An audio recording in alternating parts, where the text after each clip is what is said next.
தாய்ப்பால் கொடுப்பதை இன்க்ரீஸ் பண்ணுறதுக்காக ஒரு கையேடு பச்சிளம் குழந்தை உள்ள தாய்மார்களுக்கும் புதுசாக திருமணமான தம்பதிகளுக்கும் கொடுக்கறதுக்காக ஒரு முயற்சி எடுத்திருக்கோம். ஏன் இந்த முயற்சி எடுக்கிறோம் அப்படின்னாக்கா, தாய்ப்பால் கொடுப்பதனால் குழந்தைகளுக்கு எந்த ஒரு நோய் தொற்றோ இல்லை ஊட்டச்சத்து குறைவோ எதுவுமே வராது. குழந்தைகளோட ஆரோக்கியத்துக்கு அதுதான் முக்கியமான தீர்வு. அது நிறைய நிறைய பெண்கள் என்ன நினச்சிட்டு இருக்காங்கன்னா, தாய்ப்பால் கொடுப்பதனால அவங்களோட அழகு குறைஞ்சிருங்கிற கான்செப்டில் இருக்காங்க. அது முற்றிலும் தவறு. தாய்ப்பால் கொடுப்பதனால அவங்களுக்கு அழகு தான் கூடும்.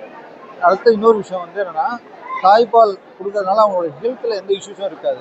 முக்கியமாக மூட்டு வலி, கேன்சர் இந்த மாதிரி தொந்தரவுகளும் அவங்களுக்கு வராது.